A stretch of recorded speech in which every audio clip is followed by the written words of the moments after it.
gonna let you guys get here. Humble the Poet live. Call in that phone number. Throw up for your city now. It feel like a beginning now. The rookie of the decade and the record always spinning out. I'm living out my every dream. What's going on? Welcome to Humble the Poet Radio. You can call me live. The fan line is open.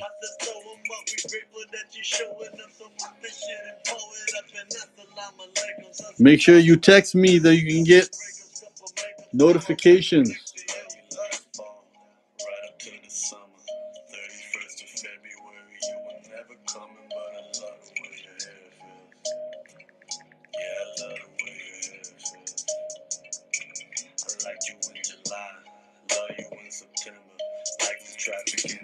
How do I share this link?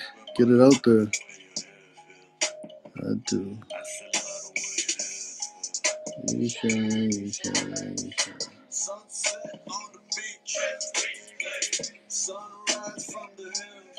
What's going on? What's happening?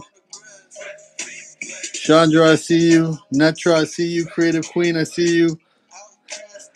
Ankar, I see you. I'm just trying to get this copied onto the other parts of it's not sharing right now for some reason. Copy. Let me copy and paste this right now.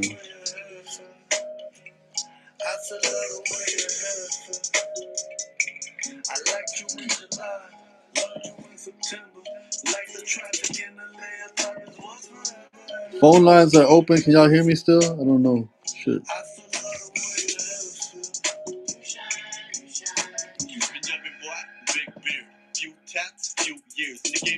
We got a couple more people coming on. You guys can text at 256-371-5516. You guys can also call me now. We'll close the line. And I'm going to open the line.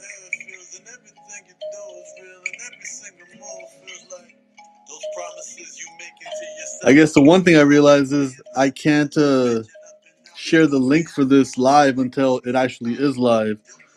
So that's what I'm trying to do to myself right now. Just trying to get this link out to the world.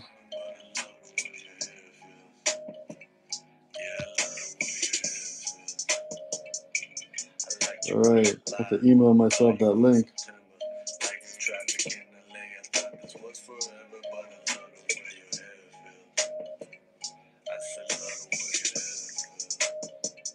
All right, we got the tweet out. Let's get this on. We got 18 people listening right now. Fan lines are open.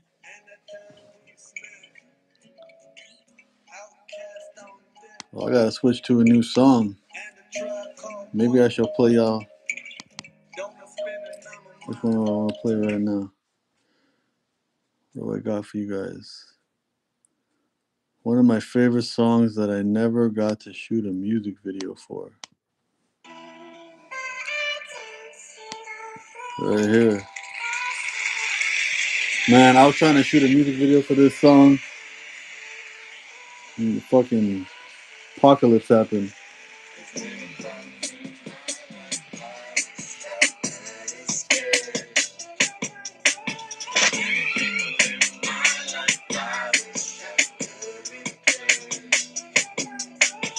Many feelings in my life I wish I could erase.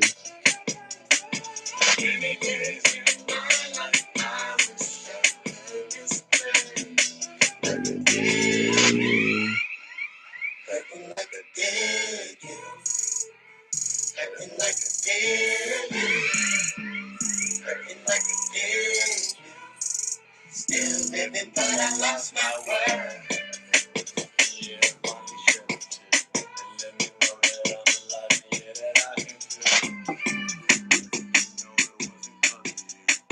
All right, tell me what you guys see on the actual thumbnail for this video. Do you guys see the phone number? Is that what you guys see right now? I'm still testing all the different thumbnails and all the different features of this program right now. So just leave a comment and let me know what you see. Many problems in my life I wish I could escape. Many people in my life I wish I could replace. Like a daydream, like a daydream, like a daydream, like a daydream. Still living, but I lost my word.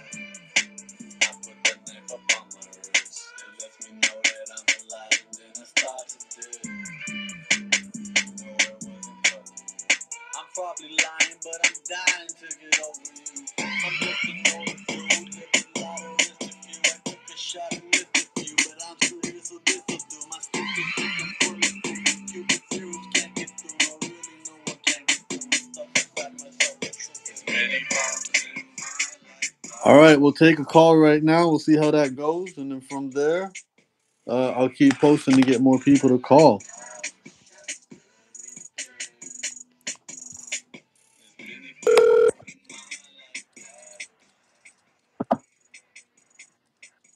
Hi, Hi. hi, who's this? Oh my God, I'm kind of freaking out. Hi, Hi, this is Netra. how you doing? I'm great. How are you? I'm fantastic. Where you calling from? I'm calling from India, Oh wow, what part of India? South India, Tamil Nadu. Oh, how's it going over there? It's getting better, but it's still not uh, back to normal, obviously. But it's definitely getting better. And what has been the biggest, I guess, challenge that you've been dealing with out there? Because I mean, I think the big thing out there, especially in South Asia, is just like the sheer amount of people. Like, how can you make it work when you have so many people in one place together? So, how have they been really kind of dealing with that? Yes, it is true because it's super populated and it's hard to get everybody to listen to rules. But I think the government uh, came out with the lockdown pretty quick, even before it got serious. As soon as it came to India, they immediately went on lockdown, and I think that definitely helped. I mean, that's that. How long has it been now? It's been about a month, right? Yeah, a month, more Wow. than a month, yes. Okay. 40 days, I think, now. And then how do you normally spend your time? How are you spending your time before this all happened?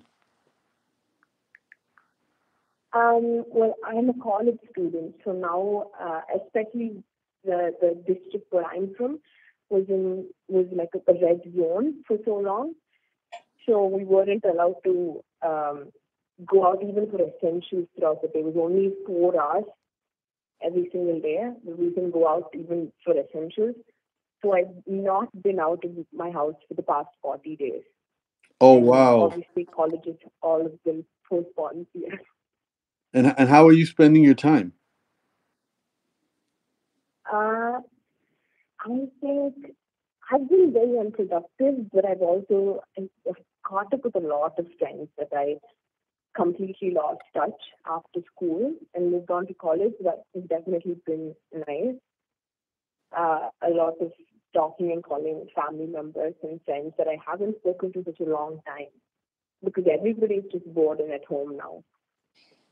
Yeah, I can imagine. I can imagine it being a super tough time. Um, is there what's been like Yeah. the biggest thing you realized through this experience? Just going through it now. Because I mean, this is the first time for all of us to kind of go through it. So, what's been the big thing that you've realized from all of this? Yes, yes, I agree. Sorry, I didn't hear that. What's been your biggest realization so far? I can't, I'm sorry, I can't hear you. How about now? Can you hear me? I can hear you now, yes. Yeah. What's been the biggest realization that you've had in these last 40 days of just being in isolation? Biggest realization is that at some point you have to, I think it's hard for a lot of people to just be by themselves and be unproductive.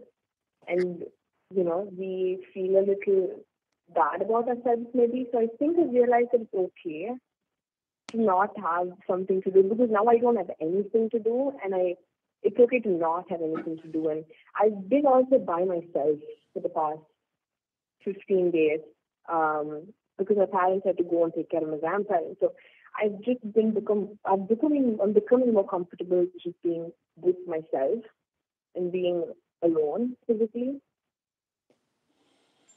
I mean, that's yeah. I mean, it can definitely get tricky, and I mean, I definitely wish you the best. I think definitely, even over here, people finding different activities to keep themselves company and finding different things to keep them connected with other people. So, I mean, I'm glad you called in. I'm hoping I can provide you a little bit of company right now. Um, so what I'm gonna do is I'm gonna wish you the best. The phone lines have begun to blow up now, so I want to take another call. But please keep listening in and send some messages on the comments. And I wish you all the best and your family to stay safe. Thank you. Yes. Thank you for picking up the call and doing the whole live. Oh, So, definitely. You take care. thank you. Bye. Bye.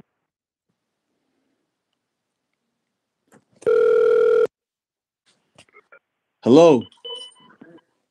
Hello, this is Humble the Poet. This is Humble the Poet. Who's speaking? No way! Yeah, This man. is Korat. Someone who's been following you for a very long time. I didn't think this number would actually work. Oh, it definitely works. Where are you calling from? Northern Manitoba. Northern Manitoba. Damn. Well, how's things 600 going kilometers on north over of there? Winnipeg. Nothing much, man. Out in the middle of nowhere. And we don't have COVID here yet. They closed off the north. I work in healthcare. And it's just kind of business as usual for us here, other than the fact that you just can't travel down south. Completely. I mean, I'm glad that things are still safe out there, and again, working in healthcare in any capacity. Thank you so much for your service, man. Like, it's bananas, and I mean, being a Toronto boy myself, we don't. I've never been to Manitoba. It's definitely on the list. But how are you spending your time now during all of this? I don't know if you guys are in quarantine or just the fact that you guys are a little bit more isolated because there's probably restrictions on travel. But how are you guys spending your time? For the north, mostly what they're doing is in Manitoba at least, they're starting to move back on restrictions. So they're starting to let people come to I think they've opened up the patios, they've opened up the stores a little bit, trying to enforce social distancing. As someone who lives up north and lives alone, essentially, I've been living in quarantine for the last 4 years, right? So for me, this was easy. But for a lot of people, the mental health issues from the perspective of being alone and the anxiety seems to be getting worse. But it seems to be balancing out. In the north, we have a lot of issues with suicide and with anxiety-related suicide, depression-related suicide, drug abuse-related mental health issues. So those issues kind of come to the surface with the social isolation, but it's starting to improve. So we hope it stays that way. The question I had for you that I'm very Yes. curious about is you put a lot of work into empathizing and a lot of the stuff you put in your social media presence and what you put out there. What do you do to replenish yourself? That's an interesting question. I think I mean, I think for me, empathy is something I've actually only recently begun to focus on. I feel like I hadn't been as empathetic as I should have been in the past. So I mean, probably my February 2020 is when I identified that being more empathetic and tender was a priority of mine. Um, and for and I think what that was is almost a realization about my inability to handle anxiety and stress. So what I realized was, if you came to me with something that bothered you, I would have to start to partake in your suffering, and that would make it overwhelming for me. And then I'd begin to judge your suffering as if it was worthy or not. So for example, Mhm. if you broke your leg, I could empathize with you. But if you had a broken heart, I'd just be like, look, man, get over it. Like, that's life. We've all gone through it. Fair. And it would negatively impact my ability to empathize and connect with you. Because what if it's your first heartbreak? The first heartbreaks are always the worst. And what if you're 16? You know what I mean? So from that standpoint, Yeah. what I've been doing is really trying to pay attention. I think for me, it's been the opposite about replenishing. I think it's been more like kind of moving and getting tired. Like I go for super long bike rides, 2 hour bike rides, and I pedal as hard as I can. And I'm just exhausted at the end of that. And yeah, it makes me too exhausted to write, but it also makes me too exhausted to overthink, to kind of wallow in my own self. So I think that's been a really good one. I think movement is medicine has been my big thing. Just get up and move, do some push-ups, do some pull-ups. You can't think yourself out of of an issue that deals with mental health. You gotta get the blood flowing. That cold showers, ice training, breathing, all of that. I've been experimenting with meditation now, where it's just like do nothing meditation. Sit there, do nothing, say nothing, try nothing. Don't focus on your May breath. I ask a question? Don't focus on nothing. May I ask a question? Yeah. You come from a Sikh background. Are you a practicing Sikh, or are you just a Sikh background? Sikh philosophy, Sikh way of life. My parents are Amritdhari, so from that standpoint, knowing more than the average bear. Yeah. Fair. The reason I ask is that I've been following you for many years, since you were a musician in Toronto, and before that, when there was controversy. I've been following you for a very long time, and I find your career very inspiring. Yeah. First question is: have you ever heard of an author named Brene Brown? Yeah. You've heard of Brene? Yeah, I've met her before. You've met her. Have you read her stuff? I haven't read her book. I've watched her TED Talks, but I haven't read that. What's her book called? Back to something. What's her book called? There's an audiobook that she did a lecture. It's called Power of Vulnerability. If you get a chance, please. Yes, I've heard of that. I will check that out.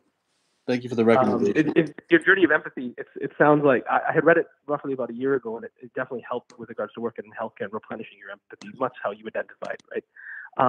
The second question is, kind of you identified kind of there that you focus on meditation, almost Western meditation is what you kind of, in my opinion, what you've kind of stated on, right? Have you ever or thought about exploring Sikh meditation, which is a little bit more going one step further? It's called Prema Bhakti. You ever heard of it? So are you talking about sitting, focusing kind of on the middle point, reciting Waheguru very slowly, focusing on the breath? That one? No. It's not. No, it's not a physiological. It's not physical form. It's a yoga more. It's the philosophy behind the physical presence of yoga, right? And it's very open. Prema Bhakti, by definition, is simply like if you translate it, so you just love yoga, right? So what does that mean? You can train that in a million different things, right? But if you take the context of this book that I had just mentioned to you, Power of Vulnerability, she just released a new one, which is kind of an extension. It's called Daring to Rise as a Spiritual Practice. You take these two. I grew up in kind of an esoteric Sikh religion, so it was a bit more like, you were a bit more flowery, a bit more, kind of expressive, if you will, almost like a Sufi aspect, to bring a little bit of the Sufi aspect into Sikhism. And if you take in that context, the reason I ask is the work, I've read your books, love them, and just seeing where you're going, I'm curious where you're going to take it next. And my hope is that these few tools that have changed my life, if you find them useful for you and you share that, I hope it takes you further. That's kind of what I hope for you and what I hope to see, right? And I can't really put it into words. I'm not articulate. I don't have those skills. I apologize. But kind of the philosophy being is that it's like you talked about a little bit, how to empathize, finding that endless well to provide that. And then always finding your way of recouping, like you mentioned, physical activity. I much do the same thing. Physical activity is the way I burn off my aggression. That way, kind of get rid of the mean feelings, right? But just everything you're doing, I'm just hoping you kind of take it one step further. And I find this really interesting with the Sikh background and Prema Bhakti. Prema Bhakti is essentially just loving everyone, almost like a hippie mentality, if you will, to some extent, not to abuse the term, but just kind of giving love unconditionally to any person that steps in front of you. And it kind of, your music, your books definitely like voice that, like you see it when I read it, it's there. That was my question. Kind of, have you explored that aspect? You know what? I probably haven't as much, but you know what? I'm game, and I'm down to get the Brene Brown book. I mean, especially now, I'll check out the audio. I generally listen to audiobooks on my bike ride, so I'm gonna go today in about an hour. So I'm completely down for that. I appreciate the insights, man. We got a gang of calls coming in, so I appreciate your time, brother. Please stay safe. Much love to you and your family, and make sure you text the number so you get notifications when I'm back on, and we can continue this conversation. That would be great. Thank you so much. Thank you for your time. Take All care. right. Take care, brother. What up, everybody? Thank you guys for calling. I got a gang of more calls coming in. Again, you guys can call in at 256-371-5516. You can also text 256-371-5516 and get notified as soon as I'm live. That way you can get into the queue early. We got quite a number of calls on here. Please, if you're on hold, don't hang up. Just chill, listen to the radio at the same time on your laptop or your computer, and we'll keep it moving. Hello. Hi. Hi. Hello. Hi. Hello. Is it really you? It's not me. Hello? It's a voice actor that I hired to play me because I can't be bothered. I'm just kidding. It's, How you doing? no, it's pretty good.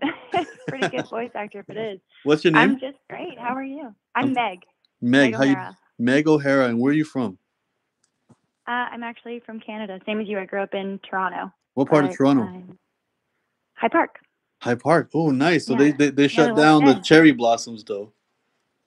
I know. My dad lives across the street from the park, and he's so bummed. Oh, He can't man. go for runs, and they have drones flying around, but it's all good. I mean, they'll be there year after year. Are you back in Ontario now? Yeah, I'm in Toronto right now. I was supposed to move to Los Angeles right before shit hit the fan, and now, after having a couple of conversations with the people I work with over there, I'll probably be staying in Toronto probably for the rest of the year. So I'm actually looking for a place now. I was looking at Park Lawn, that area, trying to be close to High Park. I feel like anybody who lives near High Park is super lucky. So I've been looking at that. Oh, for sure. Do you have a specific question or something you want to talk about? I do actually. I have 3 specific questions. Let's dig in. Yeah. First of all, I'm reading your book, and it's so good. I love it. I'm reading Unlearn, and most of the things you say really resonate with me. So when I saw this, that was a perfect opportunity. So my first one that I'll start with, and you can cut me off whenever you want, but you say in your book, chapter 10, so how we spend our days becomes how we spend our lives, which I couldn't agree more. I think that, like, their daily habits are basically compound interest on how our life will turn out down the road. So from your experience, when you structure your time and where you put your time and energy, like, what do you base those decisions on? Like, how do you choose what to focus on? Are you basing it on, like, the potential for fun, potential for, like, positive outcome based on your core values, or is it just sort of what you feel like doing? That's a great question. I definitely don't think I thought about it as deeply, but I think the easiest way that I've tried to do it. And no, and again, not to take away from the beauty of the question, is I've definitely answered the question without thinking of it. I try to act as if I had $50 million in the bank. And I say to myself, if I had $50 million in the bank, what would I do today? Or a year after having $50 million in the bank, when you bought all the dumb shit, spent all the money, did all the traveling, what would your average day look like? How would you spend it? And, would you spend it sitting on a bench reading a book? Would you spend it, visiting your friends at their day jobs? Would you spend it playing with your nieces and nephews? Would you spend it trying to make some music? And I think that's the real question. When everything else that you need to do no longer needs to be done, what would you be doing? And a lot of people kind of question purpose and meaning of life and all that, and it's whatever you want to give it. And I think it's probably the things that you find the most fun mixed with the things that other people can find value in could probably how we can spend our days. I have a friend right now, he's sewing masks, and he's not sewing masks particularly because he wants to save the world. He's sewing masks because he loves sewing and now there's a use for it. And I think from that standpoint, that way, yeah. What about when you find yourself kind of getting off track? Like, I mean, you talk about, like, you have to choose to focus your attention on the good, which I totally agree. And you have to choose to focus on what you want and spend your time on it. But what do you, like, honestly, what do you do when you get because I feel the same way, and I try and live that way, but sometimes I will get off track and have a down day or have like a day that I wasted or something. Like, what do you do with your method for when you actually kind of fall off track? So I think the number one thing is to stay kind to yourself. Nothing good comes from beating yourself up when you have a bad day. And I've definitely I recognize my triggers. So for example, if I eat breakfast in front of the television, shit goes downhill immediately. Like I'm watching one episode of Community, one episode turns into 4 episodes. You know what I mean? Because I don't have a structured day job. I don't have somewhere to go. Even before Yeah. the apocalypse, I work in front of my laptop. I'm a writer. So I start recognizing things. So in the beginning, if I wasted my day watching TV or getting in a pointless argument on WhatsApp or wasting time on social media, I'd be like, oh, you idiot, you wasted your day. But nothing good comes from being mean to yourself. Like, when you're self-employed, you don't speak to yourself in a way that you wouldn't let other people speak to you. And you don't speak to yourself in a way that you wouldn't speak to other people. So I think what it is being okay, giving yourself space for those days. I don't think they're down days. I think they're rest days. I think there's a lot to learn from them. Um, probably the basic of just plan your day ahead of time. And again, I'm not perfect at this. I definitely, my new book, I'm working on it now. My outline was due on April 20th. I emailed my outline yesterday. So I was 3 weeks Oh, well. later than when I said, and that's okay. Like this is life. Like we're all gonna be dead one day. Let's stop having such high expectations. We all feel this void that we're not good enough, and we need to like do something big or do something or do everything perfectly to feel good enough and feel worthy of love. But that's not true. Real self love is being okay with the incompleteness, being okay with not having everything perfect. And instead, let's focus on progress. And I think from that standpoint, things will be dramatically better. I think we're just a lot more hard on ourselves, especially in comparison to how we treat other people. We're not so hard on them.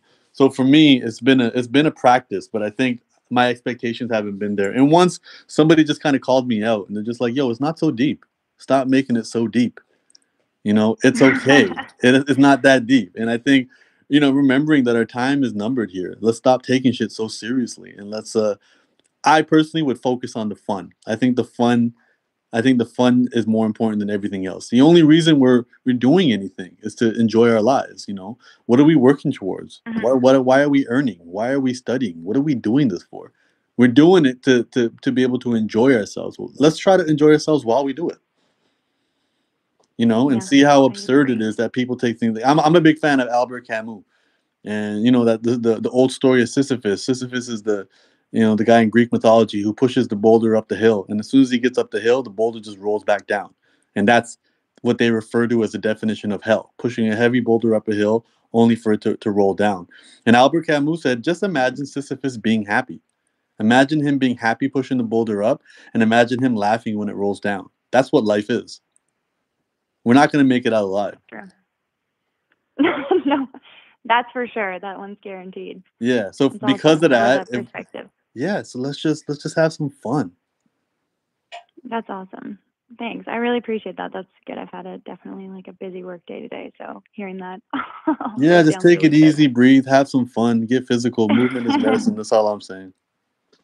Yeah, movement is medicine for sure. Well, Yeah. this isn't live? Like you're just recording this, right? This Or is like a it radio gonna be show. It is live. live? People are listening right now. Oh, really? Oh, Yeah, okay. yeah. It's Okay, like cool. it's like a talking radio show. I'm like Frasier, if you're old enough to know the reference. Not quite. I think I No, know what you're okay. talking Yeah, about. this is like talk radio right now. It's an experimental thing that we're working on. So I'm just trying it out to see how it Right. works. And some parts of it are good. Right now it's a North American phone number, so a lot of my international audiences are struggling to kind of get connected. But one of the reps is listening in, and he'll make those adjustments. So this is kind of like Cool. Try it. And then, you're all my guinea pig right now. That's exactly what's happening. I mean, done's better than perfect, so it's all Exactly. good. Done's better than perfect, and this way I can be live with people and not have to do my makeup. Perfect. Well, thank you so much. It's nice to talk to you, and I hope you stay healthy during quarantine and find a place to stay in Toronto. More Definitely. permanently. Such a pleasure talking to you, Meg. Take care. You too. Bye. All right. Talk to you soon. Bye. Yes, this is Humble the Poet Radio. I'm reading your messages. Yes, so we do have somebody from the developer of this program that's listening into the notes, and yeah, Some of you guys are having trouble calling. Right now, we're just working on it. It'll get better, and you guys can be part of the first community. Be like, yo, I was on here when it wasn't working properly. If you guys remember Instagram when it first started, or Facebook when it first started, they had bugs and mistakes, and the only way to figure it out is to get people on here to figure that stuff out. I'm gonna take another caller. We have so many callers coming up. Hello, hello, hello. Hello. What's happening? Oh my God. Okay. Hi. Oh, there's a delay. I can hear myself in the background. Yeah. You're like 15 seconds like behind or something like that. What's your name? My name is Jackie. Hi, Jackie. Where you from? I am from Dallas, Texas. What up, Dallas, Texas? And you have a question? What's happening? I just wanted to chat because like that's always been like one of my kind of goals is just to like, because like you and Lily are like one of my biggest inspirations, and so like I always said like if y'all ever like came down or if like tour or whatever, I would always like come and chat, or my biggest dream is to like have tea with y'all. It's stupid, but like yeah, I just want to like chat, check up on you, and I do have one question, but yeah. Yeah, ask away. I mean, I'm drinking water. It's not tea, but I'm drinking water right now, so that kind of counts. That counts. I got coffee right here, so it's fine. So my question is, I recently had a birthday, and so, Did you say you had a birthday? Yeah, I just had a birthday yesterday. Happy belated birthday. Thank you so much. And then it was like so good. I know like even in the situation, it's like bad to even have like a birthday, and it's like bad to feel bad about that. And I'm okay in this situation. I haven't lost my job. I'm a teacher at the moment right now, so I haven't lost my job. Like I can still pay everything. And so in the back of my head, I kept thinking, I don't deserve this, which is weird, right?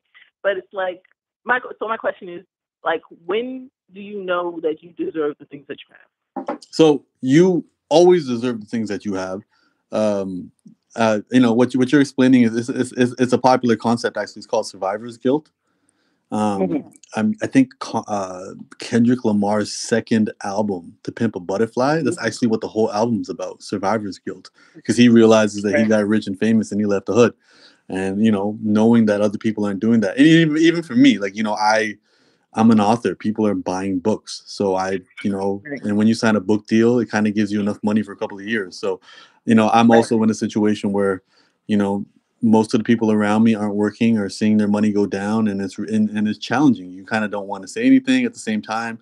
But I think at the end of the day, nothing really good comes from kind of over questioning that. I think if anything is counting your blessings, finding it at the moment of gratitude, and seeing if you're in a position to add value to other people. And it doesn't mean you have to give your money. Maybe you can give some of your time. Maybe you can lend your ear. Maybe you can give some of your energy. And I think from that standpoint, you can start looking at what you have that others may not have currently, and use that to add value to them. And then it becomes, not only a privilege, but a responsibility on your end. And I think that's an important way to look at it. Again, you're at a birthday, celebrate your birthday. Every single year you get older, less and less people hit that age, and that's, right. It's another successful lap around the sun. And that's something definitely worth celebrating. Right. Oh, thank you for that. No problem. I wish you a happy belated birthday. Have fun. And again, for me, probably the last 3 years, my birthday celebrations have been buying other people gifts. And it's just kind of been like, what can I do for other people? Mainly because I don't want people's whack ass gifts, but also like I've been definitely super privileged in my life. And it's an opportunity. And for a long time, I was a struggling artist. A lot of people gave me couches to sleep on. They gave me places to stay. They put money in my pocket. So, my birthday is usually that opportunity for me to start to pay people back now. And it's been cool. I got to take some friends to, take them to the basketball games, and we get to sit in the nice seats. I've taken people on trips. I've done a lot of really cool things, and it makes you feel good. It's a gift that, it feels good to spend money on other people. It feels good to spend time on other people if you like them. And I think that's the big thing. Just focus on people you like, and give some of your time and your energy towards them. And I think that'll make everybody feel better. I don't think there's anything productive that comes from feeling guilt. Guilt is something that we've kind of been inoculated with, but it doesn't really lead to anything. So don't feel guilty that if things are going well for you right now, because again, this shit's just started. In 6 months, Right. it can go the other way around. So we don't know what's going to happen to different people in different jobs and different situations. So I mean, appreciate it while you have it. Keep your savings account juicy, because shit still might hit the fan in the summer. True. Yeah. Yes, but So I thank you so much. appreciate you calling. Thank you so much. Happy belated birthday. Thank you. Thank you. All right, take care. You too. All right, bye. Bye. Man, I'm so lucky. Y'all just like the nicest freaking people ever. And we got a whole bunch more callers. I'm gonna try to go through all these as quickly as possible, because the last thing I want is somebody to have called in and not get a chance. I'm actually taking down the phone number off social media so I don't get any more calls. What up? What up? What up? I can hear myself in the back. Hello? Oh, that didn't work out. Hello, hello. Hello? Hello. Hi. Can you hear me? I can hear you. Can you hear me? I can hear you. Hi, what's your name? My name is Rian. Rian. Very nice to meet you, Rian. Where are you from? I'm from Taylorsville, Utah. Ooh, Utah. What's the name of the city? Taylorsville. It's about a 20-minute drive from Salt Lake City. Okay, I was just in Park City right before all of this happened. Oh, nice. Yeah, it was. That's really cool. Yeah, it's a super cool place, man. Utah, just in general, everyone's super nice. The scenery is super beautiful. It's a fantastic place. What's happening? You got a question? Yeah, actually. So I know that like you are very good at being authentically yourself. And I had an experience where I was talking to some acquaintances, and they said that I identify as part of the LGBTQ plus community, and I haven't told my parents or any of my family for many reasons. One of those reasons being that they are very religious and not accepting. But when I said this, my acquaintance said that I wasn't being authentic in my truth if they didn't know the truth. And I wanted to know what you thought of that, and any advice you can give me about still being able to stay true to myself even if certain people don't know. Yeah, I think that's an amazing question. It's really interesting that you brought that up. I'm actually writing about love right now, and one of the chapters, I have two different chapter headings, and one chapter heading says, your truth is more important than your relationships, and another chapter heading says, you're allowed to have a secret garden. And people should not be assuming that they get to have complete access to you. So I think it's a really interesting topic in general.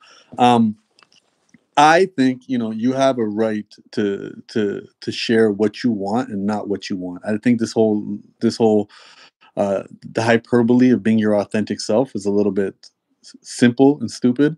You don't have to be an open book. If you were an open book, shit, everybody would know the PIN code to your bank card, right? You're allowed to keep things close to the vest, but at the same time, I think you should pay attention to the cost. Towards your mental and physical health of kind of keeping in secrets if it's taking a toll on you. If you don't feel like you get to live the life you want to live because you're navigating around all of these people and their prehistoric ideas, that in itself can be an issue. If you don't find it's an issue and you just think, hey, look, right now, they are who they are, and this is not something I want to this is not a bridge I want to cross completely. You're an adult. You're allowed to live the life you want to live, and I think maybe over time you're going to decide the other way around. I don't think it was wise of your acquaintance or friend or whoever you were talking to place that judgment, because they're not in your shoes. They don't get to make these decisions for you. I always encourage a lot of people, especially when it comes to with their family. I always say, step number one is always to kind of, and I'm making assumptions here, but step number one is always to ensure you're financially independent from your family because that's a real concern. You know, if your family's approval also relates to your family's ability to take care of you, then step number one is to put yourself in a position where you're not dependent on them, so you can have a little bit more freedom to be who you want to be. As well as, I mean, you know, being part of the LGBTQ plus community in a place like Utah is probably not the easiest place to be, you know, as kind as I think everybody is. So, I mean, it's really up to you to design the life that you want to live. I have friends across the spectrum in terms of what they've shared, what they haven't shared. I also have friends within the LGBTQ plus community who had no choice but to come out very early in their life, and they're not very empathetic to people who haven't come out. You know, and it's because it's a reflection of their own frustration. Like, well, I had to go through all this bullshit. Why do you think you get to hide it?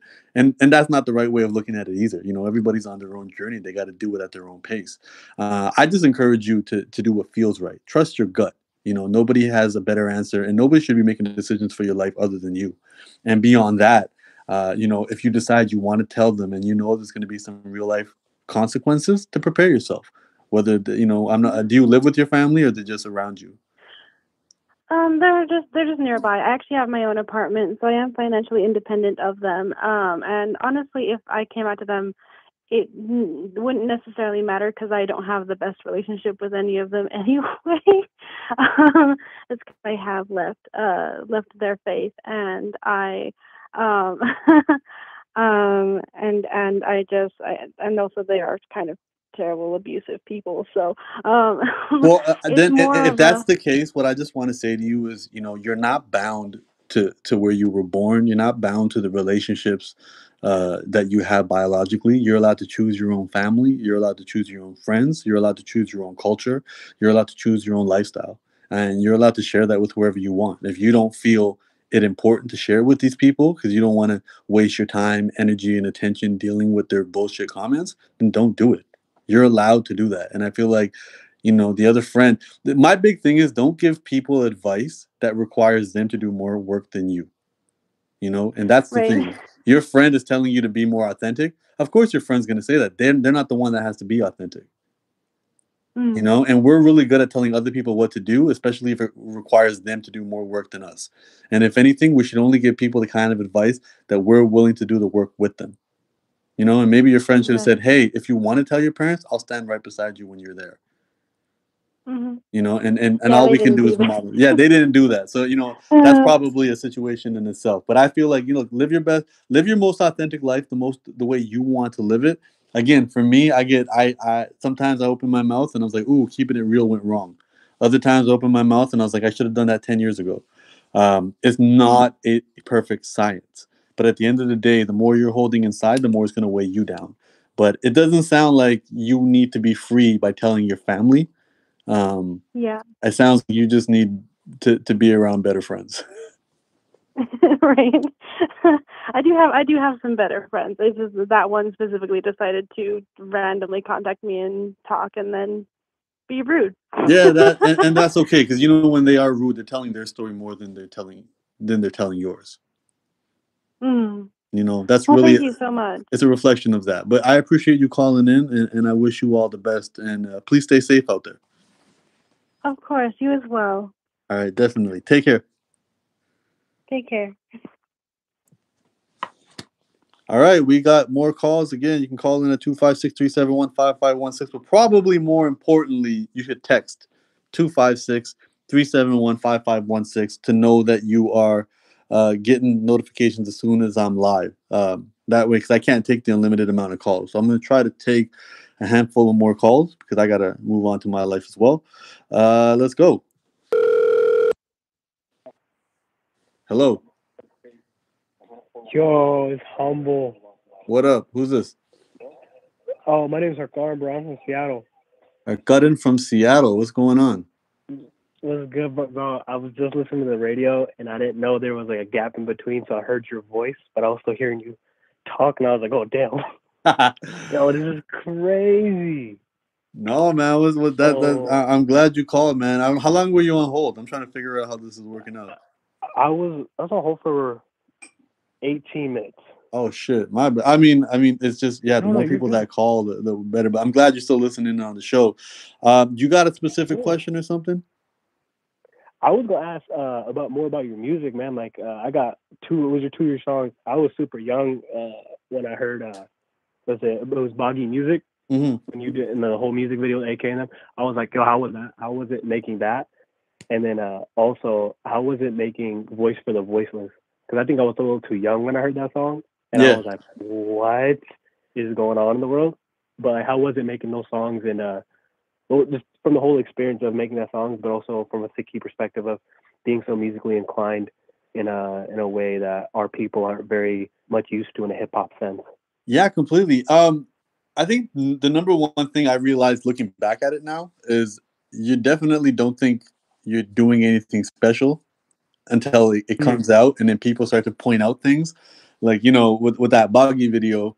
People are like, oh my god, everybody's on the same stage. There's a bunch of Sadars on there. You got Just Rain, you got AK, you got all these people, and everyone's working together. Everybody's celebrating. It's fun. At that time, all you're thinking is like, yo, let's get this footage. Let's try to get it done. Let's get the song done. Let's do what have you. And then years later, you realize it's a big deal, and especially outside of Toronto, where people are like, we haven't seen this before. Every piece of musical inclination that I received came from Kirtan. You know what I mean? I played tabla. I learned how to stay on beat there. I learned the entry level shubs, and learned how to do Kirtan, and learned how to harmonize, and learn how to pick up key, and learn how to do all of that from there. But at the same time, the Guru's all Gurbani rhymes, and the pickup on rhymes and cadence was always there. It was always in our heart, and if you really think about it, like, especially with the sixth Guru and the ninth Guru and the 10th Guru, they rhymed and they killed, and then you start hearing gangster rap, you're like, what's the difference? And I think for me, that's how it kind of was for me. I didn't really see a difference for it, and until I started putting myself out there, and some people were like, "You're not allowed to do this," because this isn't your people, this isn't your and again, people like to tell you what you're not allowed to do, probably because they weren't allowed to do it. And I learned very quickly, and the beauty of our heritage is, we only learn the rules to break the rules. That's been our history. We were told what we could wear. We were told what we could believe. We were told where we were allowed to live, and we were just like, "Fuck it." Let's, thank you for telling us where the line is so we can cross it. So for me, it's always kind of been continuing that. Voice for the Voiceless. That was the first song I ever released, and the idea behind that was I was in a group of young professionals at the time. I was a teacher, and this was a group of young Sikh professionals and like doctors, lawyers, all of that. And it's kind of meeting once a week to kind of talk about what's happening in the community and what could be done to improve it. And one person said this line, and this really bothered me. And they said, "The kids don't listen. The youth don't listen." And as a teacher, I was like, actually, it's that you don't know how to speak to the youth. That's why you think they don't listen. Because any teacher in the world never blames the student. They always understand is how they deliver the lesson. And I was like, look, let me show you how to talk to the kids. And I picked, that Minority Report Jay-Z track because it was also kind of like, if I'm going to do this, I have to do this over one of the best, music. So I'm compared to the best so I can set that bar. Mm-hmm. And, I wanted to tell the stories that I knew that people didn't realize what was happening. I was rapping about, the truck drivers going down south and getting STDs. I was rapping about the gang violence in Vancouver. And these are stories that I was really aware of. And I knew people in this stuff. And I remember like releasing a lyrics video, and people recognized me just off my voice. I go to a wedding and somebody would hear me speak and be like, "Oh, you're that guy." I wasn't even using Humble the Poet back then when I first dropped it. And they're like, "Yo, you rapped about what happened in Vancouver. Like, you put my brother's name in that song." And that's the first time I ever saw my brother's name not being associated as a criminal. And I started to realize that, like, what our job is, like, we're journalists. We're here to tell people stories and tell important stories without judgment. And that was probably what got me really focusing on telling important stories. And then, Boggy was almost the opposite, where I was told that, you don't make anything that's fun. You don't make anything that people will dig. And for me, it was always like, that shit takes 5 minutes. That was never something that's hard. The Voice for the Voiceless takes me 3 months. Boggy would have taken me 10 minutes. And but for me, it ended up being an amazing experience and just learning how to make my music more accessible to people. And now I kind of do one or the other, and I try to blend them all in together. Where I try to, as I say, shake your ass and shake your mind. and hopefully, shake your heart, hopefully at the same time. So that's what I've been kind of doing with the music. And I'm still making a lot of music. It's just what I'm trying to do now is I'm really just trying to stack it all up. And then I'm going to wait for a really good time and start releasing it, weekly, bi-weekly and stuff like that. And, getting lyrics videos done, shooting music videos isn't possible anymore. But a lot of the times, it's generally after I wrote the book, that kind of took off and kind of got in the way of the music. So every time I tried to release music, the book kept on getting bigger. And just in general, if you're an artist, you have to focus on, what's gonna open up the most doors and pay your bills or what have you. And from a book standpoint, I'm with the biggest publisher in the world now, and I'm most widely known as an author. And again, if anybody who makes music, anybody who writes lyrics, writing a book is not going to be as tricky. So I think from that standpoint, it kind of just opened up doors, and it helped me realize too that as a writer, I just want to scratch the itch of bringing ideas to life. It was never about just music. It was never about just books. It was never, I design T-shirts now. I'm doing this radio show. I'm going to start a podcast. I'm going to write TV shows. I'm going to do a whole bunch of different things now. And it's about bringing ideas to life. And that's what I think I love the most, was having a random idea in my head, and then one day it being in my hand and being like, shit, man, like, from conception to birth, like, this is amazing. Yeah, no, I feel like it's super deep. I love it. No, I appreciate. And by the way, Sorry, go ahead. No. I was gonna say that 10-minute song, but we still get lit to that too in the car. Yo, I'm glad y'all enjoying song. that. And I mean, again, I got so much more music coming out. I even on my last album, because what happened with my last album was I was working on a full-length album. I had about 7 songs done, and then I got an Apple commercial. In Canada, I did an iPhone commercial, and that was big. That was a big deal. Yeah, I have an iPhone commercial out here, and then what happened was, oh damn, I was like, shit, I got to release music around this. Like, I'm gonna get a lot of attention, because it was a commercial that they were gonna show during the Olympics. Was it the Olympics? Not the Olympics. No. Sorry, not the Olympics. It was Canada's 150th birthday. So they were going to start showing it around all the celebrations for Canada's 150th. So I was going to get a lot of like mainstream TV attention, because it was a TV commercial. So I was like, yo, I got to make sure I got music out. I can't finish these other 7, 8 songs that I was working on. So then I dropped my album, Righteous and Ratchet. And I only have 5, 6 songs on there, because I couldn't finish the rest in time to line it up with the commercial release. And then, the commercial releases at the end of June. I released the album at the end of June. And then by the end of July, my book blows up. And then I had to go on book tours for the next 2 years.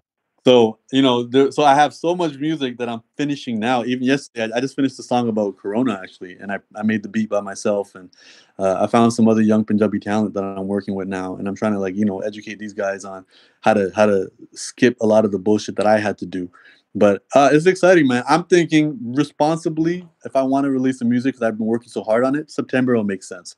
Because I don't think it's worth releasing music right now, because people aren't living normal lives to consume music the way they used to. So I want to get people back to normal, get people back on the buses, get people back on, just, traveling and spending time with music the way they normally do, because they don't do that at home. So I think September, but when September comes around, I'll probably have at least 20 songs done. And it'll just be like once a week. Your game really strong. Sorry? Wouldn't you hit a stronger consumer base since people are home and listening to music and they're chilling out and they're on social media? But they're actually not. I actually just had a call with Spotify, because I'm working on a podcast project with them, and they're like, it's down 30%. Never mind. Yeah, because people need alone time to listen to music. So usually when they're yes, normally it's on the way to school, it's on the way to work, it's just stuck in traffic. People ain't got nowhere to go, so they ain't able to do that. So I'm kind of holding off, and I get why other people aren't, but for me, it's nobody's waiting for it right now, anyways, because it's been 3 years since I released it, so it's all good. But the moment I do release it, it's going to be nonstop. Hey, I love it, and that's great. That's awesome, dude. I don't want to take up more time, but isn't that's what people speculate that Drake did with that latest song he put out, with the dance and everything, was because people are at home and he knows people are on TikTok and putting out a bunch of social media? Yeah, 100%. And I mean, being a little bit deeper into the Toronto music scene, you'll notice with him, his general rule of thumb is make one big splash every 6 months. That's his only job. Hit the headlines once every 6 months. That's all he really cares about. Whether it's a new song, whether it's rumors that he's dating Rihanna, whether it's a beef with anybody. That's kind of his average goal, is to make sure the whole world knows he exists once every 6 months. So, and I mean, again, like that song I think is super interesting, because the song originally was about the moonwalk, and then it turned into what it turned into. So I think it's really cool. And I mean, again, he put our city on the map, so nothing but love for him. But yeah, I think he's recognizing it too. I think The Weeknd was the big test for the music industry, and The Weeknd did really well. But I mean, Tory Lanez dropped music; it didn't hit the numbers he thought, even with the quarantine radio, a couple of other artists. And at the end of the day, too, like the business behind music is you release your music and you go on tour. If you're Drake and you're The Weeknd, you can't perform. The venues you perform in won't be open in 2020. So. Unless you can perform in front of maybe 100 people right now, you can't perform in front of 20,000. So there's no point in releasing the music right now. That is true. That's 100% true. That's where your money comes from, right? Well, for music artists, who haven't diversified their shit, but even the fact that Coachella got canceled, Frank Ocean was supposed to perform at Coachella, that means he was supposed to drop an album. The fact that he didn't drop an album lets you know that a lot of people are kind of thinking about this that way as well. Now again, if you have a Netflix TV show, drop it now. Now's the best time to be on Netflix. Now's the best time to be on HBO. But it ain't the best time to put music out. Dude, you're fact, man. I mean, this year cream of the crop, so I know you know it the best, right? Well, again, I'm just a student. I'm a student of the game, man. I'm just trying to learn it as well. And I just think for creators, it's just about paying attention to it. And I hope this teaches. Again, for me, I'm fortunate. I do a lot of different things. The only type of negative impact this had on my life was I get paid to do live talks and live shows. Obviously, those won't be happening, but I got lucky. Like, legit, my last live confirmed performance was March 12th in Vancouver. I did it, and then I flew home, and then the apocalypse hit.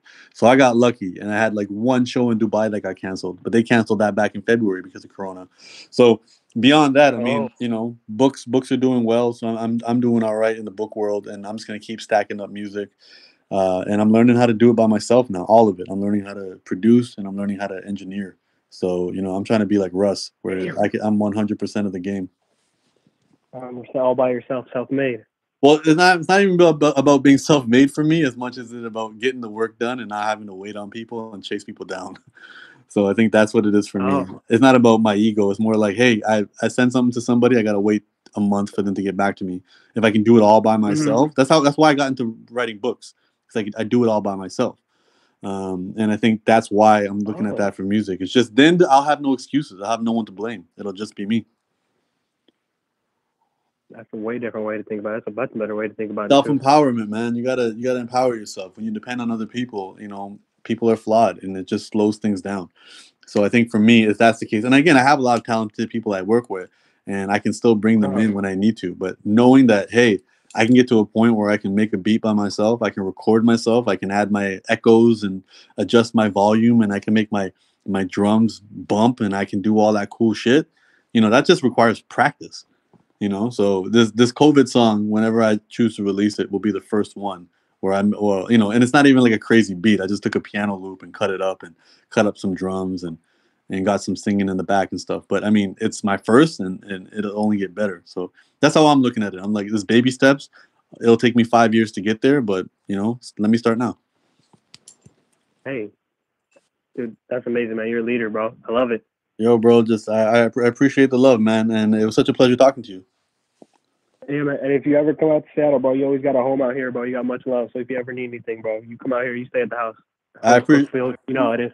I appreciate that. I really appreciate that. Thank you, brother.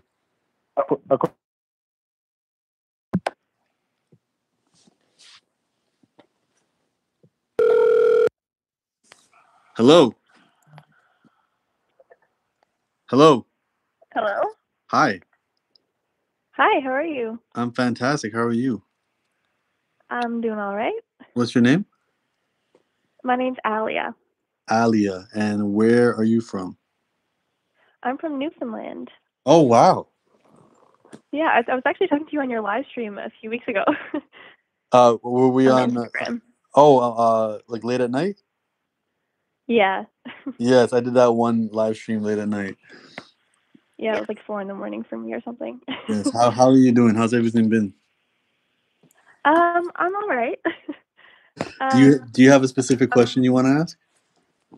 Yeah, so I'm currently going through a breakup, and we actually broke up officially last night after taking some time to, think about it and talk it over.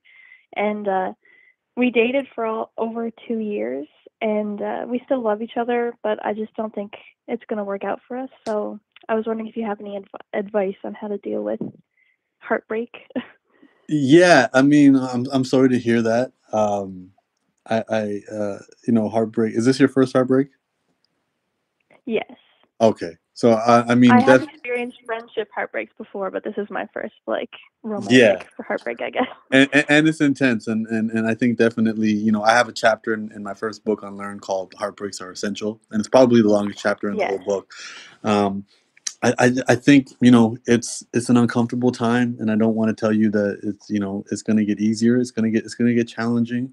I think the big idea that really helped me during my hard times was kind of realizing that love isn't glue, right? Love is fuel.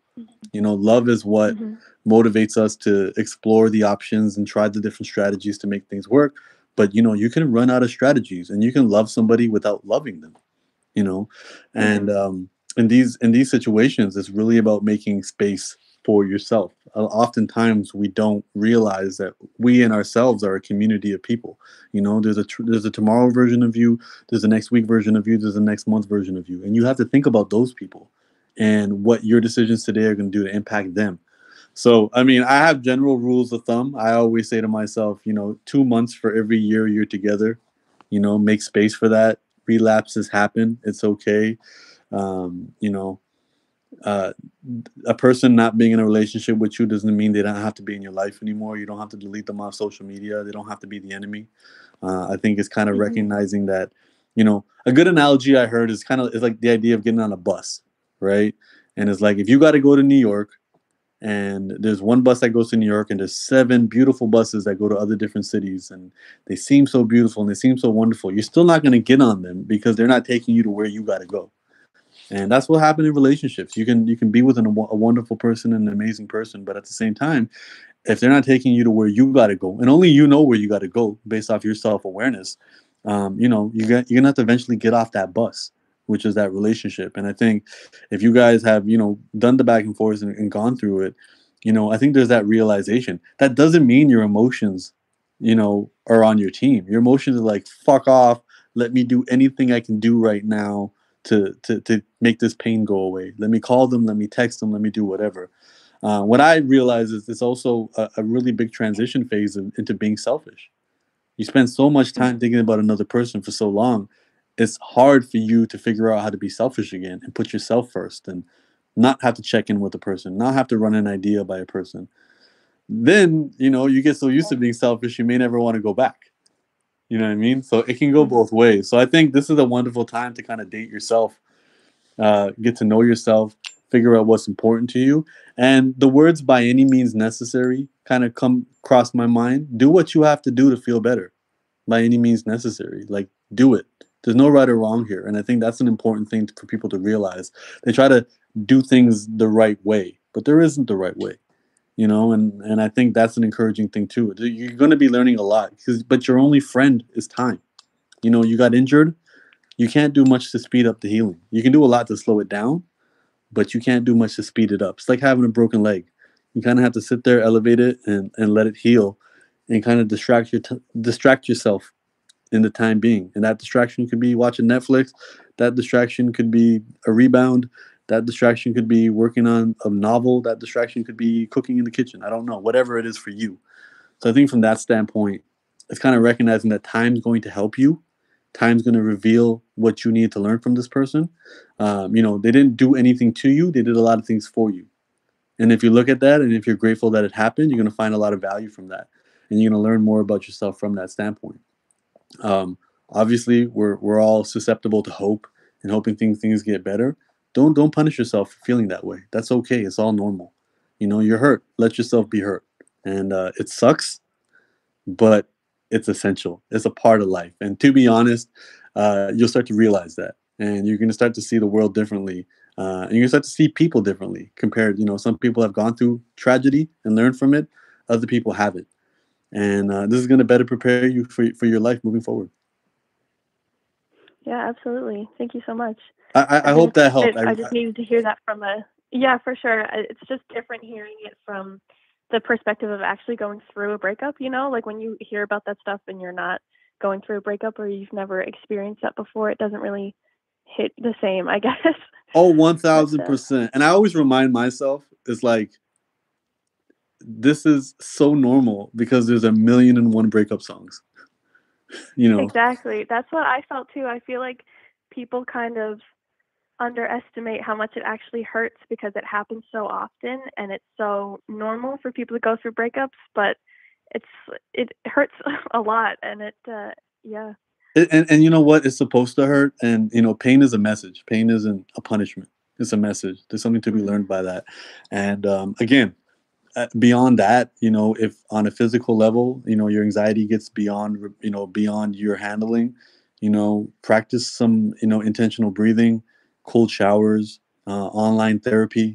Don't think you have to deal with this by yourself. Don't ever think that you need to be strong enough to do, fuck all that shit. If you need help, get the help. And if the help is just a journal, then use the journal. If the help is working out, then work out. But if the help needs to be a professional, because again, how we feel relates to chemicals in our brain, and that's not your choice.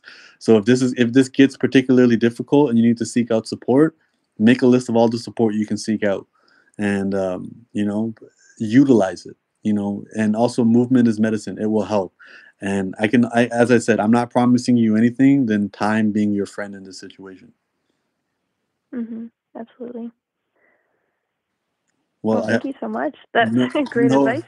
No problem. And again, I hope I gave you some practical stuff. I don't like giving people fluffy advice. And no, for sure. I wish you all the best, and don't beat yourself up for missing them. Don't beat yourself up for hoping things work out. Don't beat yourself up for that. All of that stuff is normal. Time is your friend. It just takes time. Remember, you can't speed up healing. You can make it worse and you can slow it down, but you can't speed it up. Yeah. Is this video going up on your channel after the live stream? I'm trying for it not to. These right now, because I'm just I won't put it up. It might go up maybe for the first hour while it's processing, because I don't have once this ends, it starts to just go up on YouTube, and I have to wait till it finishes processing before I can take it off. Oh, okay. But I'm not gonna have it. I feel like I should be taking notes or something, but I'm trying to mentally just. Oh, if that's the case, then I'll leave it up if you want. You know what I'll do? I'll leave it up for 24 hours. How about that? Okay, perfect. All right. Thank I'll you. leave it up for 24. No problem. Right. Take care. Well, thanks so much for this opportunity. No problem. Take care. Thanks, you too. Bye. Bye. Oh, we still got calls. Okay. We'll do 2 more.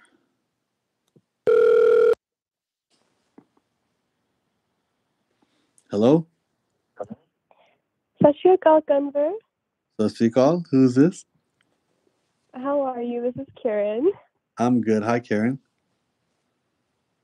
Oh, I thought you've been conversating with so many people. How are you? How have you been? How is your day going? My day is fantastic. It's been going well so far.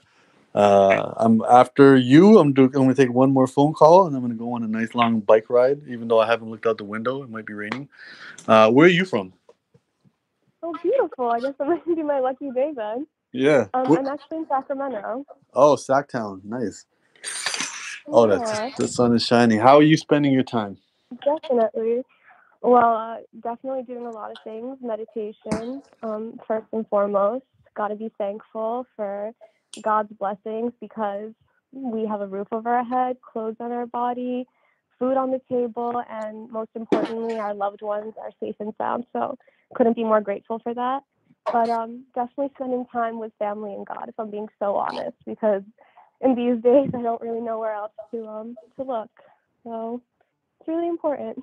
Well, it's amazing that you're practicing so much gratitude. I think, that's kind of the secret sauce to happiness, is when you can find reasons to be grateful. Do you have a specific question or something you want to ask? No specific question. I just wanted to tell you, I think it's really amazing what you're doing. Definitely just using your voice for good, positivity, and I think people just really need someone to look up to, or just a connection and something to relate to. And I think it's really beautiful, whether it's through your music or your books. And it's really inspiring because I was just hearing what you said actually about the youth, that the youth don't listen. But in reality, I think that the youth, our future lies in the youth, because that attention that we give, if they know, it's so important for children to have an inspiration, dreams, positive thinking. They need to know that they can achieve anything that they put their mind to. And if anything, the youth just need someone to listen to them, and someone that they can connect to and relate. And especially with art, there's so many professions out there: the healthcare workers, doctors, grocery store workers, farmers, whatever it is. We're all doing our part, but definitely art is something that is giving everyone, I think, some peace and happiness and some lightness to all the heaviness that's out there. So, I think it's really amazing, No, I for sure. appreciate that. I mean, I want to thank you guys as well. I think, everybody kind of lives in a bubble, and I'm no exception to that. So, as somebody who works from home and works in front of their laptop, it wasn't a major adjustment what's been happening for me. And Exactly. God's I using you. yeah, I didn't realize how much, this was impacting people who are used to getting up every single morning, getting dressed, hopping on the subway, hopping in their car, hopping on the bus or whatever, and going places and doing stuff. And then, coming home and having that routine and attaching, going to the gym and whatever healthy decisions they had to their structured day, where I haven't done that in over 10 years. And I didn't realize how much of a toll that was taking on people. And, only recently, talking to my friends and figuring that out. And even like my father, who's retired, but he has three different volunteer jobs that he can't do them anymore. He volunteered at the hospital, can't go there no more. He volunteered at the airport, can't go there no more. And he volunteered delivering meals to the elderly, which as well, since they're the most, susceptible to corona, he can't go there anymore. And Mm-hmm. just, he's just like, I'm not supposed to be in this house this long. I'm only supposed to be here 3 hours a day. And it's been a real eye opener for me in helping me with my own personal empathy, because in the big probably the first week I was like, what's the big deal? This is my normal life, but this isn't everybody else's normal life. And the mental health strain that has taken on people, that adds up, and that actually impacts the vibe of everybody as well. And I think that's the important lesson that I'm beginning to learn from that. So I appreciate it. And again, I'm glad that you guys are taking time to listen to the show. I'm glad you guys are taking the time and waiting on hold and doing all that good stuff. I mean, we're still playing around and ironing out all the kinks. So I really appreciate it. Thank you so much.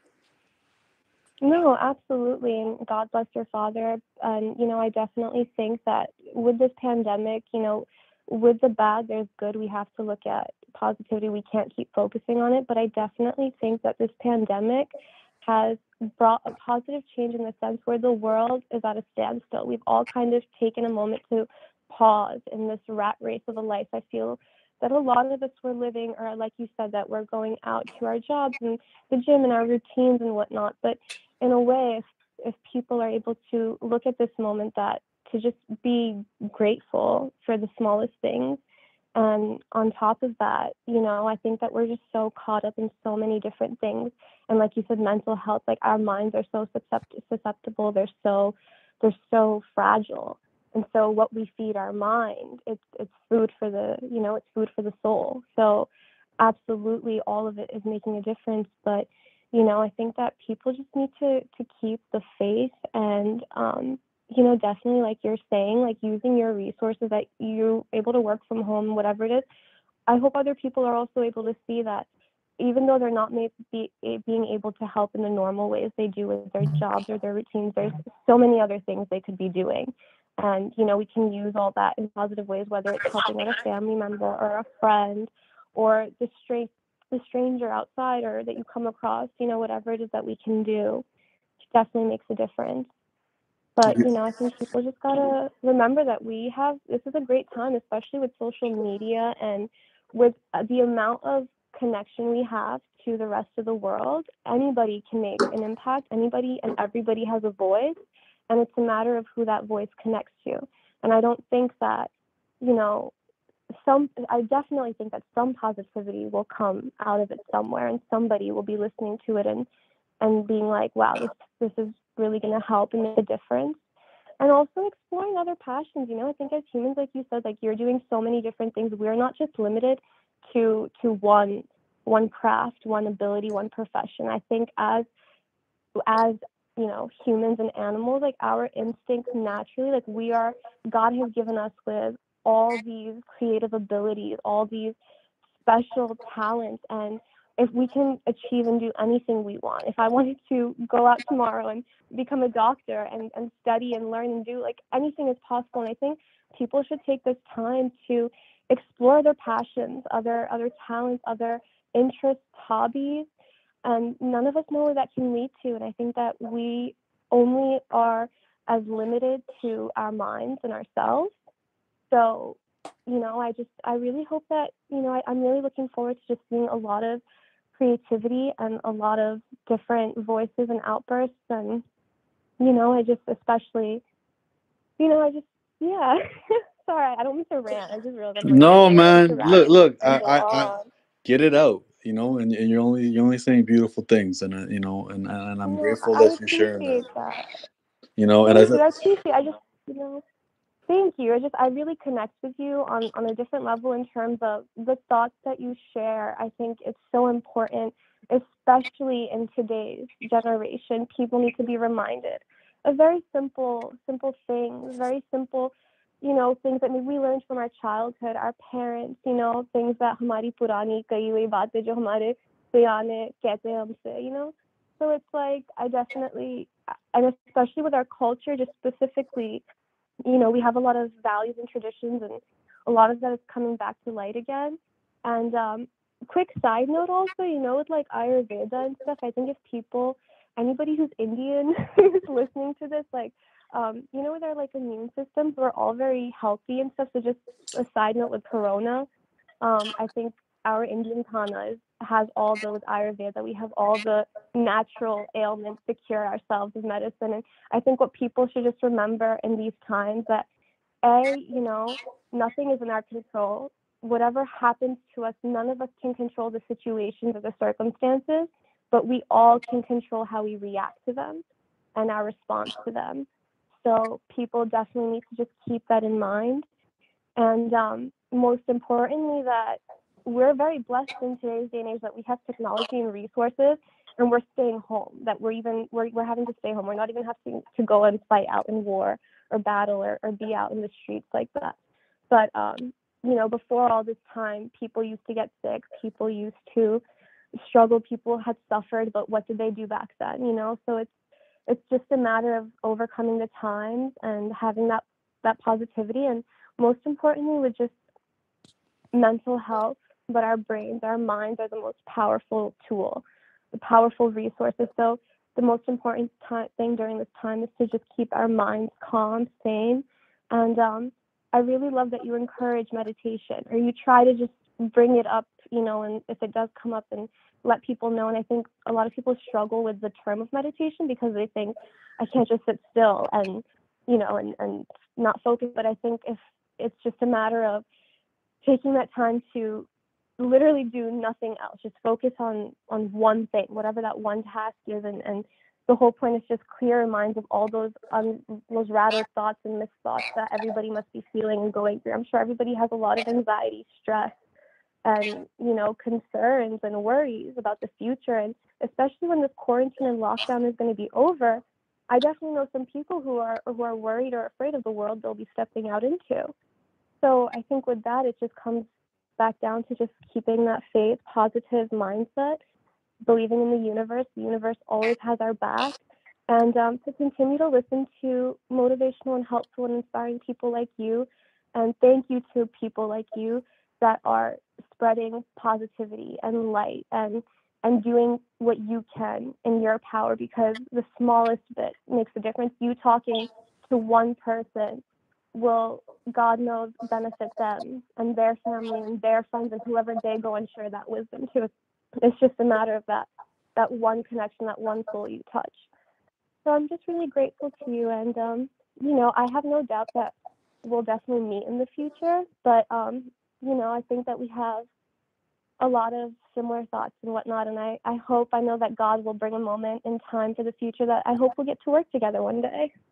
Well, I appreciate that, and I mean, definitely, thank you for sharing your light with everybody in the community. I know they're finding a lot of value in it, and I hope you continue to do so with the communities that you form.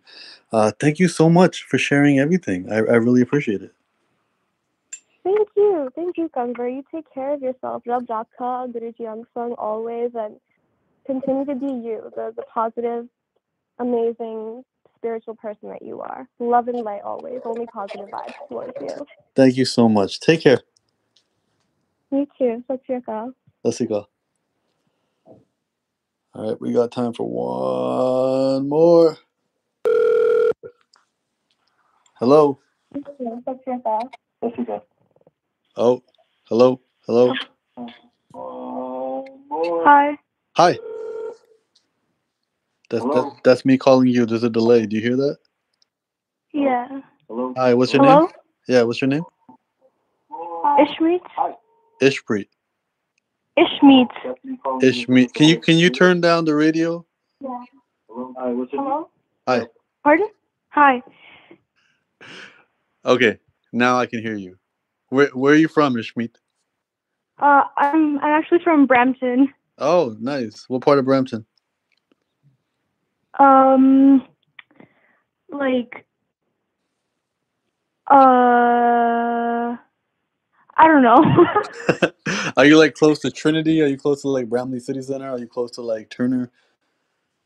Yeah, I'm close to Trinity. Oh, okay. That's fine. Okay. Okay. So do you have a question you want to ask? Yeah. What's up?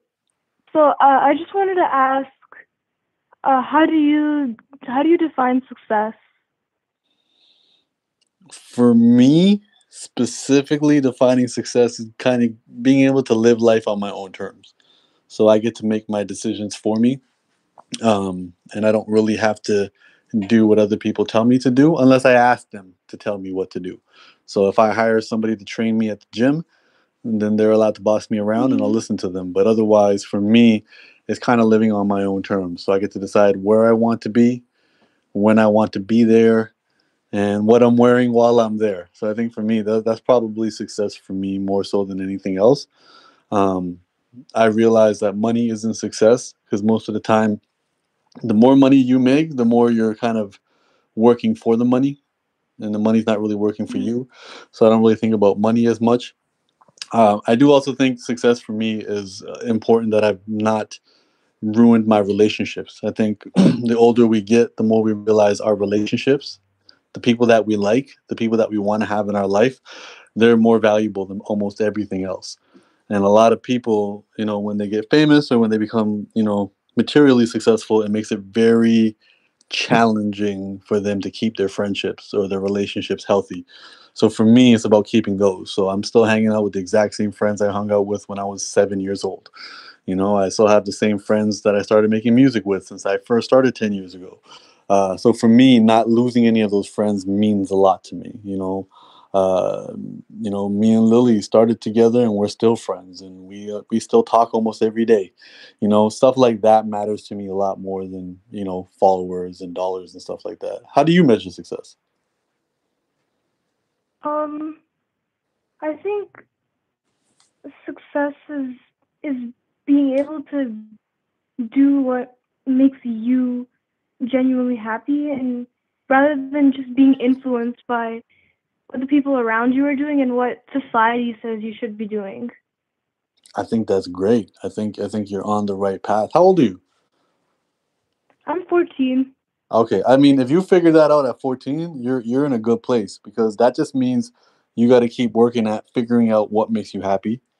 I thought music made me happy, and then I started writing books, and I was like, oh, it was never about just the music; it was about the writing.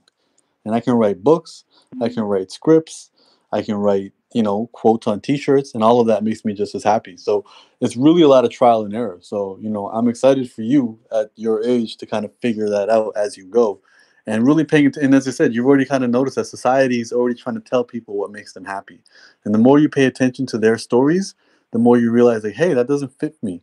So I really encourage you to trust your gut, trust your inner feelings a lot more than what other people are saying. And the more you do that, the more you'll be in a better situation to create that life that you want. Yeah. Thank you. No problem. I really appreciate you calling. Thank you so much. Is All it right. possible to ask one more question, or Go for it. Yeah, let's do it. Okay, thank you. I was just wondering, has Sikhism like contributed to your success in any way? Yeah, 100%. Well, Sikhi in itself means student, and I think the big thing I realized was you have to always stay a student. The moment you think you know everything is the moment you're dead. You really have to come in with this idea that I don't know everything. I want to learn more and more every single day. And, you can actually start to measure yourself. There's actually another guy that I heard say this. He said, listen, I don't try to be the smartest person in the room. I try to be the quickest learner. Mm-hmm. And it's better that way, because when you think you're the smartest and somebody smarter walks in the room, it's going to really start to bother you and hurt you. But when you try to be the quickest learner, that's just your effort. And you know what? Even if you're not the quickest learner, as long as you're learning, you win. So I think for me, just the overall idea, because Sikh means student, and Sikh has the idea of seva, which is service. And service is so important when you do things on your own. The only reason people care about Humble the Poet is because he provides a service that they want. And that's how businesses work too. So people have to remember that. The only reason people are buying iPhones is because the iPhone serves them. So I think it's a really important idea for me to think from it from a spiritual standpoint, but as well as a realistic, how do I pay my bills with this standpoint. And so and the big thing always was never stop learning and always keep serving. And the thing that you love to do, whatever it is that you love having fun, figure out how you can use that to serve other people. One of my friends, she likes baking cakes. She loves baking. Now she bakes specialty cakes for people, for birthday parties, for weddings, for anniversaries, for celebrations. So she used what she loves to serve other people. And now she's got a business doing it. So she can keep baking and people pay her to do it. And she'll make a cake for the Raptors winning the championship. She'll make a cake for somebody getting married. And I thought that was really cool. It's always, and she's always learning new ways to do it. And that's the cool thing. When you love what you do, or when you do the things that you love, challenges are fun. Challenges aren't a headache. It's like playing a video game. You're like, oh, a new challenge. I'm excited about it. So I think from that standpoint, that's where Sikhi taught me a lot, which was don't run away from challenges, because the history of our people is we never ran away from a fight. Always keep learning and always keep serving. Yes, thank you so much. No problem. Thank you so much for calling. All right, thank you. Take care. You too. Bye. Bye. All right, ladies and germs, this is going to be the final call. So please text 256-371-5516. You just got to text it once and it will send you alerts every time I go live. Oh, shit. I hung up on that person by mistake. Wait. Hello? Hello? Hello. Hey, what's up, Humble? What's going on? What's your name? T.R. Jameson. T.R. Jameson. Thank you for calling, brother. Where you from? I live in Atlanta, bro. Oh, Atlanta. Over here. Yeah. It's crazy out here, man. How you doing? I'm doing wonderful, man. Things are definitely crazy out in Georgia. You guys opened a little too early. Yeah, I know. They're not following the example, man. It's just skyrocketing, but I'm staying safe, though, bro. Just adapting. That's good to hear, man. That's good to hear, man. Atlanta is on my list.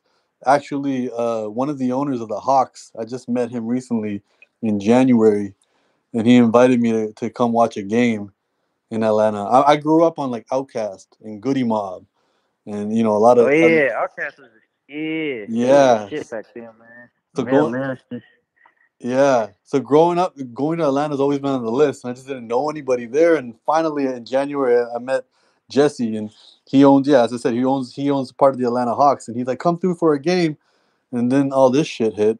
So like, that's not gonna happen Yeah, anytime that's what I'm soon. saying. Yes. Yeah, bro, it's crazy. I'm gonna have to re-release my book, man, cause it's kind of hard to sell a book. Everybody broke right now, and I don't think it's important to sell my book right now. I need to just get everything together, you know. I feel you, but you know what? I want to know. Well, my book, my first book, I released it in 2014, and Mm. I was only selling 3 copies a week at best. And then Oh yeah, 4 years later, it got picked up. I was gonna say, man, your story kind of inspired me. I first heard your interview on London Real because I'm an author too. I just released my book in October, and I was like, damn, why ain't nobody buying my stuff? But just listening to your story, bro, that's why I called in just to say thank you, man, for so I read your book on Learn. You like real stand up guy, you know. Oh, I So appreciate I that. just And I salute mean, you. Yeah. no, I was just gonna say, even with your book, I mean, people that can't read a book they don't know exists. So tell the people what's the name of your book right now, and hopefully people check it out. Yeah, it's called Broken Graduate. It's about what it's really like being a college grad, trying to adjust it to the real world. And it doesn't just pertain to students, because we all broken graduates. Life's the greatest. It's the greatest teacher, man. Class is always in session. And Broken Graduate, is it on Amazon? Yeah, it's on Amazon. It's Broken crazy. I DM'd Graduate, you T.R. too. Jameson. Yes, sir, man. All right, You got let's see. another book coming out soon? I'm writing the new book. I don't know when it's gonna come out. It's gonna probably take some time. So I'm just trying to see if I can grab your book right now. I'm gonna grab your book right now, bro. Broken Graduate. It's a picture of like a guy, some like a human being in the front, and then it's got like the medical lines on it, right? Yeah, if you go on my website, trjameson.com, it's cheaper because Amazon, you got to place it a little higher to get the profit. Yeah, yeah. So what would you prefer right now? Go on your website or go on Amazon? Yeah, go on my website. I don't need to pay all that extra. trjameson.com. Yeah, with an I. With an I. Where am I putting an I? Jameson? Yeah, J- instead of with an E. Jamison. oh, I see. Oh, okay, I got you. I got you. I got you. I got you. All right. Order your book. Let me click on this link. Oh, you got music playing too. Yeah, yeah, the promo song for the book. If I order the Got audio, it. what is it going to show up on? Is it going to be an MP3? Yeah, I believe so. I'd rather you get the book though, man, because just so you can like see the like I don't know, it's different. I like audiobooks, but I'm like real old school with it. Like I had to buy your book. I didn't want to listen to your audio. I'd rather just read it in person, I feel you. really get All the right, feel. cool. Mhm. All right, I'm gonna get this. I don't have my wallet in front of me, but I got the order page up, and I'm gonna make it happen. And anybody else that wants to check it out, this is how we do it. At the end of the day, a good message is a good message, but different messengers are essential for everyone to hear it in the language they want to hear it. So, check out T.R. Jameson's work because he might be saying the things that you need to hear the way you need to hear it. So I'm encouraging people to check it out. And I mean, as an author, just keep writing, bro. Just keep writing. Don't just rely on the first book. Just keep putting stuff out, and people will find it when they find it. Every book is a seed. You're planting it, and it's going to grow when it grows. All you can do is water it and take care of it.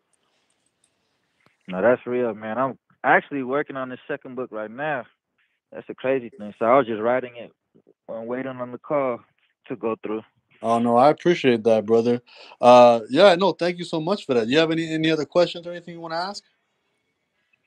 Yeah, I just want to ask you because I was reading through your book. I wanted to ask you about like what was the hardest habit you had to unlearn for you to really elevate?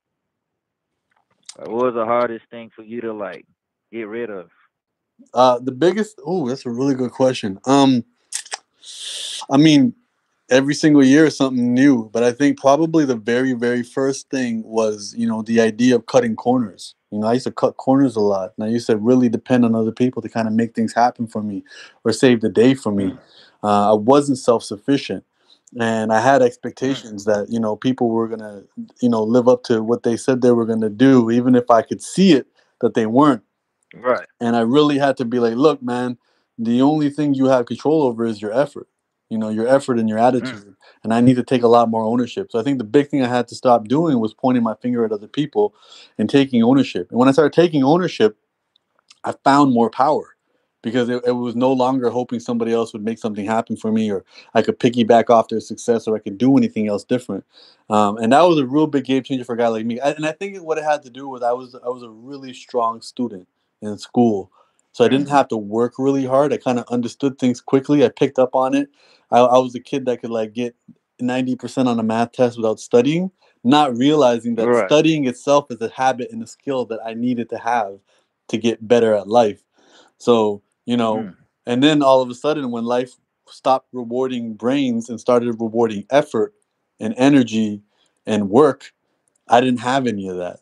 And then I had to kind of start from scratch and realizing that, oh, sometimes when you're just smart or and you're not even smart, I'm just picking up things quickly, or I understood Right. concepts quickly. None of that means anything if you can't apply them or put in the work. And a lot of the most important things we can do in our lives is just work, and it's just trial and error. And it doesn't matter how smart you are or what type of cognitive, capacities you have. And for me, and again, like writing a book, it don't matter how smart you are if you don't sit down every day and get to the writing. You know what I mean? Right. Exactly. So for me, I had to realize that I needed effort. I needed to my superpower needed to be my effort, not my intelligence, and that was the big thing I had to unlearn. And you can never put in too much effort. So you gotta Mm. every single day you gotta work until you don't want to work, and then you gotta keep working. You gotta push through it. And I think for me that was something I spent a long time not doing. And then when I got to that point, I think once I broke those chains, shit changed for me dramatically. I was just like, yo, I'm gonna be the hardest worker in the room every single day. I'm gonna keep pushing, I'm gonna keep poking, I'm gonna keep digging, I'm gonna keep working at it, working at it, working at it, and let's see what happens. And I mean, my parents are immigrants. They came from India. So I was like, yo, if I worked as hard as they worked, you know, Yeah, and that's especially the on, crazy thing too. yeah, I'm They like, be working harder than the Americans. exactly. So I was like, yo, and I was thinking about, all the hip hop tracks, all the hustler songs, and I was like, yo, instead of working like a D-boy, let me work like an immigrant, and let's see what I can Mm. do with that. And it was a game changer. It really was. Because I think even when I was teaching my job, I wasn't the hardest working teacher. It wasn't me. And I realized too, like there is no such thing as lazy. If you're lazy, you're doing the wrong thing. There's other things you should be doing that you'll put your time, energy, love, and attention into. And I realized that Mr. Singh, the teacher, was known as a nice guy, but he won't really work really hard. But Humble the poet was the hardest worker in the room all the time. And I was like, yo, this Mm. is what I should be doing. I shouldn't be doing that other stuff. And it took a long time, but the effort adds up. And what I realized too is the payoff for the effort isn't always money. The payoff in the effort is your credibility. We always hear about that. Like, Right. all we got is our word. And you start to realize that, especially in the game and the business and all of this, you stick around long enough, and you stay credible long enough, and you stay consistent long enough, people start to mess with you. They want to work with you. And I think that was Mm. the important thing I had to learn too. I'd meet really cool people, and I'd be like, oh shit, here's my chance to meet them and work with them. Nah, they just met me. They don't know me. They don't give a shit about me. 5 years later, I'm Yeah, still that's true. around. But 5 years later, I'm still Yeah. around. And now they're like, yo, this guy's proven himself. He's still here. He didn't quit and get a day job. He didn't cut corners no more. He put in the work. He's doing it. He's credible. He built that credibility. And you can't rush credibility. You can't rush trust. And I realized Mm-mm. that. And a lot of, and then you get to a situation where it's like, yo, first nobody was messing with me. Now everybody wants to mess with me, and I gotta say no. But it's because I've been planting seeds all these years. And as I was telling Yeah, watering the another garden. caller, again, I wrote my first book, Unlearn. I wrote Unlearn independently, put it out independently in 2014. And again, 3 copies a week, man. And it was me pushing, pushing, pushing. And this is me having a fan base. I had like 30, 40,000 people on Facebook back then. And that's back then when Damn. that was back then. Yeah, because I was making music too. So I had a fan base off the Oh music. yeah. And then, Mm-hmm. it still was only 3 copies a week. You weren't selling a lot, and I wasn't being able to pay bills. I had to like sell my place, move back with my parents. I did whatever I had to do, but then, you keep doing it, you keep doing it, you keep doing it. It adds up, and then one day you'll be like, oh shit, like, You know, and a friend explained it to me beautifully. He's like, it's like turning a big stone wheel. The first time you try to turn the wheel, it's gonna be the hardest shit ever. The second time you turn Hell the yeah. wheel, it's gonna be a little bit easier because you keep turning it, you keep turning it. Eventually, it'll turn itself, and your only job is to kind of keep the momentum going. And I realized like that's exactly what it was. You know, in the beginning, you just got to put out that shit, and good things happen when you put out your work. You know, Right. when I put out my book, I crowdfunded it, and you know, people donated money to me, and I sent them signed copies of the book and stuff. And I got $1,500 from one person who was a Harvard professor, and I never met him before. He was Mm. just he found me and was paying attention to me. And I think that's the important thing I would try to tell people is that you put your work out there, some people will discover it, they'll find it, they'll check it out, they'll mess with it. You know, but it takes time. It doesn't happen on our schedule. It just happens when it happens. And the only thing that we gotta do is stick with it. All the successful Right. people I know, that's the only thing they have in common. They stuck with it. Right. You know, No, so that's real, bro. I'm glad you said that too, cause sometimes I get discouraged because I really don't know anyone that's trying to like. I don't really know any authors, you know. And then I ask people on Instagram, but a lot of times they getting flooded in questions, so it's not like they can take the time out to find me. But oh no, well, no, you're absolutely right, bro. And people flood me all the time. Like, post my book, do this, do that. And it's impossible to say yes to everybody. And when you say yes to one person, 10 other people, 10 people are going to call me now asking me to shout out their books. Like, it's just how the game is. But at the end of the day, I have never seen somebody who's stuck with it and not find something after a couple of years. Like, you stick, that's just how it works. You stick with it, you learn, you adjust, you keep at it, you keep working. Whether you spend the next 3 years pounding the pavement, making sure everybody reads your book, or whether you spend the next 3 years writing three more books. Either way, oh yeah, for sure, man. the one I thing mean, that this my shit for publisher life. tells me that your next book is the best marketing tool for your first book. Mm. So Yeah, it's that is true. you can treat it just like how artists put music. You don't just put out one song and hope the world discovers it. You just keep doing it. And the more you do, the more you'll learn, the better you'll get. And then all of a sudden, when a big opportunity arrives, you're prepared. That's the thing. You don't want shit to blow up too quickly because you won't be prepared for it. But if you do this shit slowly, the slower you rise, the slower you fall. Mm. No, that's real, man. Cause I'm in this shit for life. Like, as soon as I said I'm gonna be an author, like, I'm not going back. Like, this all I can do. This No, all I man, need. I wish you all the best with that, man. Like, for real. Like, I hope, again, I hope this works out for you every way you need it to work out. All right, and like Jay Z said, man, loss ain't a loss, it's a lesson. Appreciate the pain, it's a blessing. But that's all I look at my failures as the biggest teacher. No, that's beautiful, brother. And I just ordered a copy of your book. Uh, Bet I got it on me right now, so I'll send that. I'll send you a shirt too, man. I made little characters, so I'll send you one of those too. oh no, I appreciate that. Yeah, so it says right here, yep, Broken Graduate print version. View your receipt. So I sent it. So all the best, brother. I appreciate that, man. Thank you again, man, for just being an inspiration, bro. There's not that Bro, many like you out here. man, I appreciate you waiting on hold. And again, man, just dream chasers, we gotta stick together. And again, I know the importance of community, man. Find your dream chasers in your area. They don't gotta be authors. They gotta be dream chasers. That's all they gotta be. So find that rapper, Mm. find that entrepreneur, find that woman trying to open a beauty salon. Find that dude hustling. Fake Jordans on the street. Whatever. Anybody who's just trying to make things better on their own terms. Those are the people you got to be around with because everybody's on the same path. Everybody's feeling the same doubts, the same fears. Everybody really, they get tired. They want to go back to the day job. They want to go back to the comfort and the security. But I mean, if Corona taught everybody anything, is there is no safety and security. You know what I mean? Mm. There's no No, safety that's and real. security in that day job because if there was, 30 million Americans wouldn't be applying for unemployment insurance right now.